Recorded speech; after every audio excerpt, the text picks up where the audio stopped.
All right, everybody, welcome. It is time for another Toolbox Tuesday.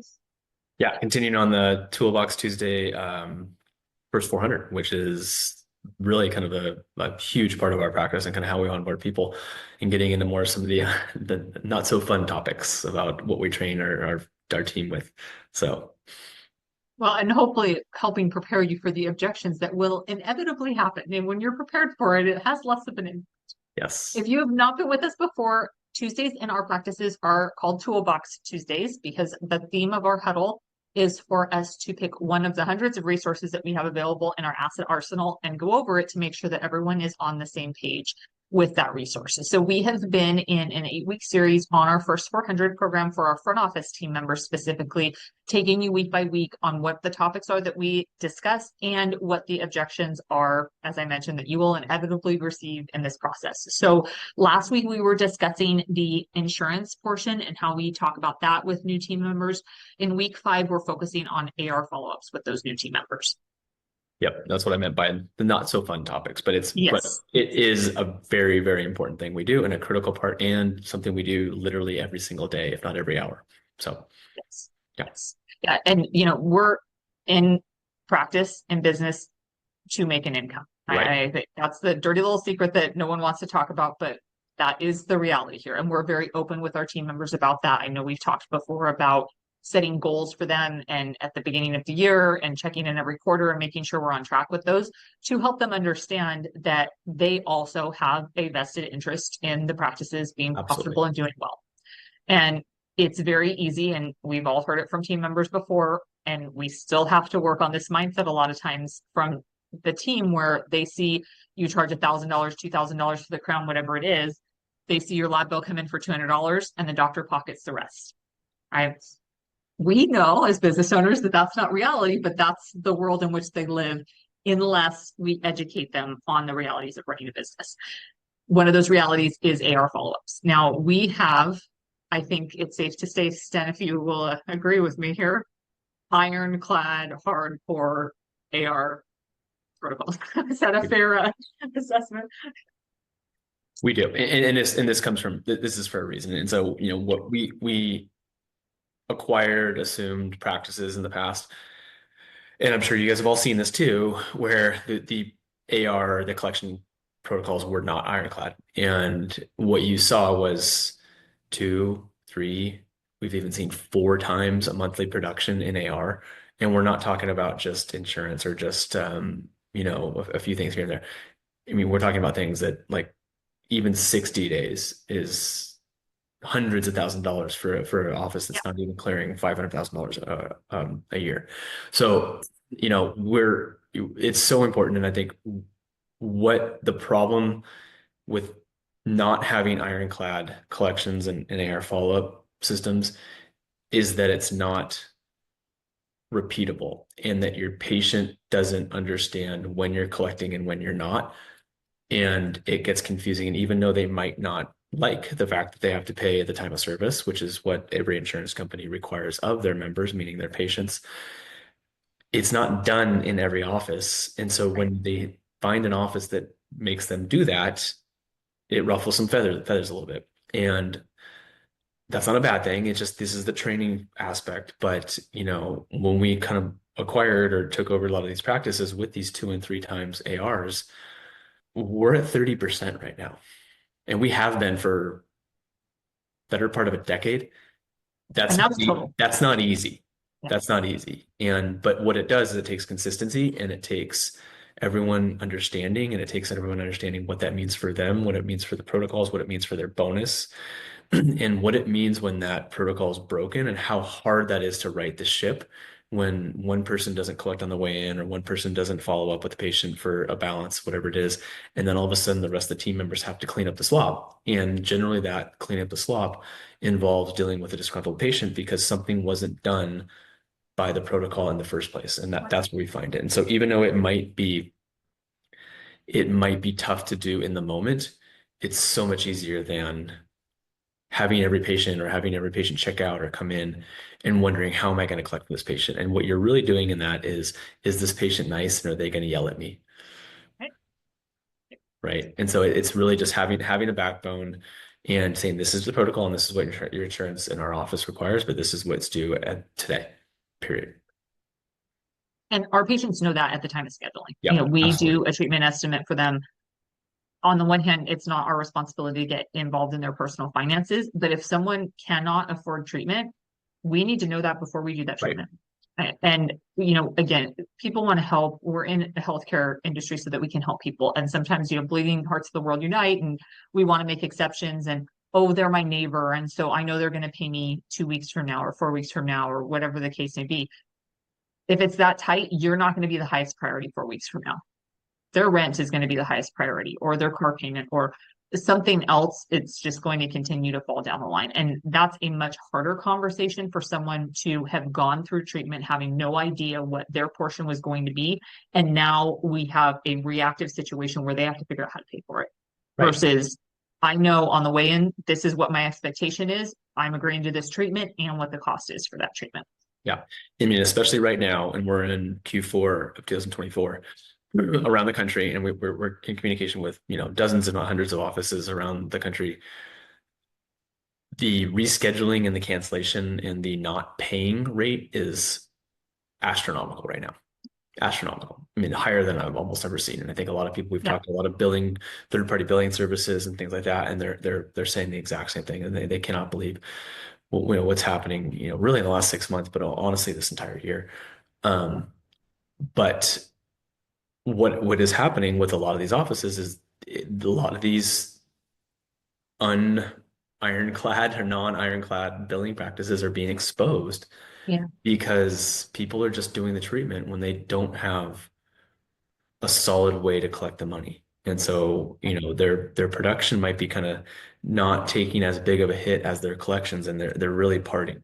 Meaning that, the collection rate is just going plummeting compared to the production rate right now. And it's happening in a lot of offices. We've seen a lot of offices just in our area. And it's really scary. It's really scary.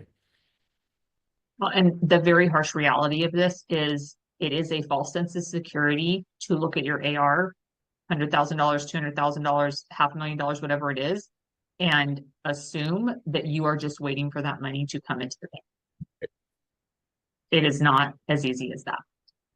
So I want to say one more thing. I don't know what the percentage is now. I'm guessing it's a whole lot lower than it was in the past forever, but anything over 60 days, you're looking at 20 to 30, 40% collecting. And so if you're looking at a $300,000 AR and thinking that money is just money in the bank for you, you're in for a rude awakening.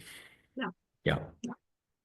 And we've had, wild stories. We've worked with the same collection agency for revenue recovery services, and they do a soft collection first before they go to hard collections. And I talked with the owner just a couple weeks back, and he said, I have people, they're saying flat out, just send me collections. I don't have it. So you might as well just send me now, because nothing's going to happen. We had a patient in one of our practices who came in, had crown preps done, paid his copay, and then the next day put a stop payment on the check. So the check bounced with the bank. We contacted him and he said, I know you have to finish the crowns because you started them and I'm not paying for them.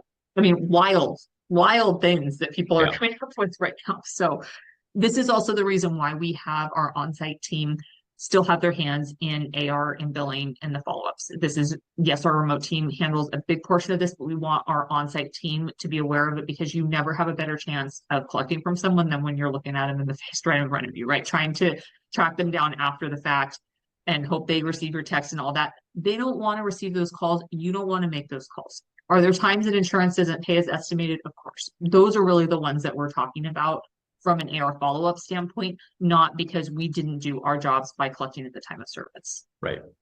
Well, the biggest line, we say this all the time, whether it's with team communication, with patient communication, is it can be a conversation, not a confrontation.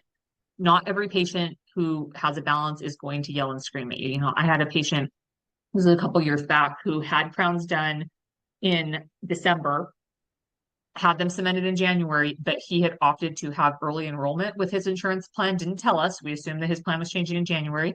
Opted to have early open enrollment with his plan, so his plan changed in December, and he cut his crown coverage. So the plan that we had, that we gave him an estimate for, was no longer valid. He didn't share that information with us, and he had an almost $5,000 balance. Front office is shaking, and there are space boots at the front desk that, oh my gosh, how are we going to talk to this guy? And I kid you not, he came in the door with a credit card in hand, and he said, I didn't read the fine print and I blew it. And he slaps the credit card down on the counter.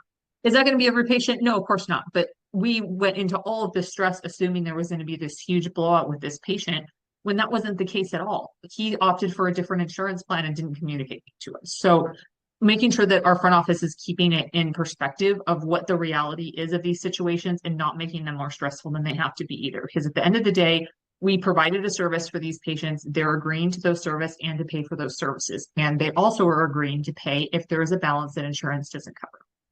Right. And I think a lot of that situation, it happens a lot, not necessarily to the tune of $5,000 like that, but when people know how much you're doing as an advocate for them with their insurance, meaning rebilling, calling insurance, things like that, which we all do as a courtesy. Yeah. And sometimes I think one of the best tactics we've used is after we call, I think Jennifer can correct me, but I think a couple times we engage the patient saying, I think you need to call insurance because we're not getting anywhere. And this is what they told us they would pay. And for some reason that they're going back on this. And when they see us as a partner in this and trying to get something for them, the tone changes very quickly. And when we show them the log about how many times we contacted, how much effort we went through, how detailed and ironclad all of our billing and presentation services are or protocols are, they really start to see that, they're not against us. And this is kind of us, let's say fighting, but this is advocating for them with their insurance. And it really changes the demeanor and the tone about how they communicate with our office almost immediately when they see that. Because ultimately it's not between us and the insurance, right? It's really between the insurance and the patient. Right. We're billing that to the insurance as a courtesy, but too often patients, well, you need to figure it out with them. Like, I'm out. And that's not where the financial responsibility lies. So Right. the other part of this that we have to ensure with our team members that they are not projecting is a lot of the team members are talking about treatment plans or finances that are outside the realm of what they personally could afford. And they are nervous about some of those numbers, right? I don't know what I would do if I had a $10,000 bill, and I'm exaggerating, right? We don't have situations like that where the bill is, that high and they weren't expecting it. But this comes up with treatment planning, right? If someone comes in for an all-on-X treatment plan, that's a 5-figure treatment plan. It's a large treatment plan. A lot of our team members are going, I would never be able to afford that. So they're nervous about even discussing it. So we put that out there very openly as well. Hey, this is not about you. And if you are not giving the patient every option that they have available to them and allowing them to decide their financial situation, you are doing them a disservice. So you need to take yourself out of it and what you could afford and make sure we're giving them the best service that we can. Yeah, and that's a huge point. I think it's another topic for another time, but people that are comfortable presenting big treatment plans, that's the person you want presenting the treatment plans. Right.